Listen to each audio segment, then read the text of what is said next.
When we think of supernatural spirits today, we usually default to one of two extremes. We picture either the blue, wish-granting genie from Hollywood or a pure, malevolent demon serving a cosmic dark lord.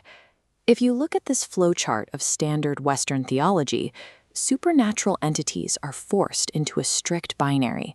On one side, the purely divine and good. On the other, the fallen and the evil. But try to apply that rigid taxonomy to Near Eastern folklore, and the system breaks down. It completely fails the actual reality of the Jinn. What that binary misses is an enormous moral gray area. The lore describes a parallel existence, an entire unseen world of entities operating outside standard concepts of good and evil. To understand how this hidden society functions, we have to throw out the word demon entirely. We need to travel back to the cradle of civilization to find the true origins of our invisible neighbors.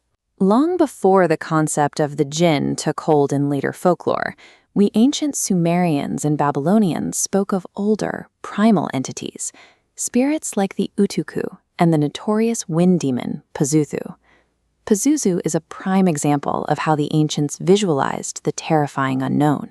He was depicted with a horrific mix of human and animal features, a chimera meant to embody the ferocity of desert storms.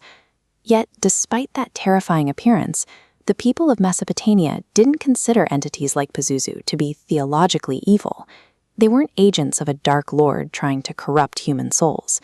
Instead, they were understood as wild, untamed forces of nature. They were unpredictable and highly dangerous, certainly, but they were accepted as an inherent part of the physical world. Early humans used these monstrous forms to explain sudden environmental chaos, like a devastating drought or a flash flood. The entities lacked any moral agenda against humanity. They were simply doing what storms do.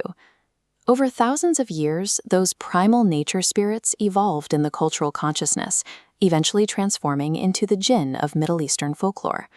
The entities maintained their immense power, but acquired entirely new, human-like societal structures.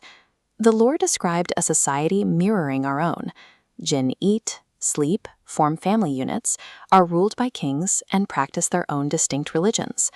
This self-contained society stands in stark contrast to the standard Western demon, which is usually depicted as having only one real purpose: the endless temptation and torment of humanity. By attributing an entire society to these spirits, the human relationship with the supernatural shifted. It was no longer about simply bracing for a natural disaster. It became a matter of navigating complex sociological borders with an invisible neighbor. Giving a spirit a society grants them free will.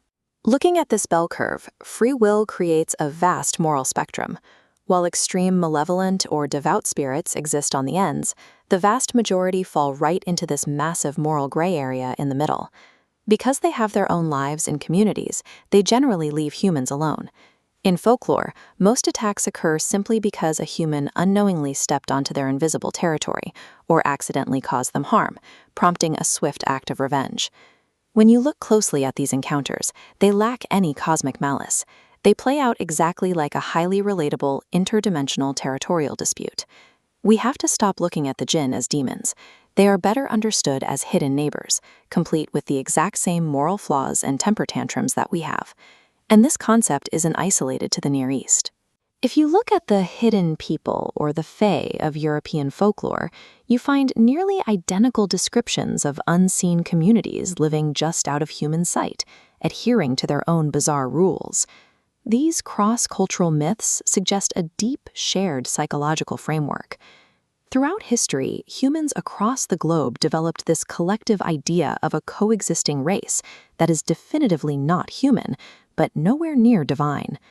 The evolution from Mesopotamian wind spirit to Jinn reveals how our ancestors ultimately processed the unpredictable nature of reality. They recognize that misfortune doesn't always require an ultimate cosmic evil. Sometimes the physical world is simply crowded, and your invisible neighbors want you to stay off their lawn.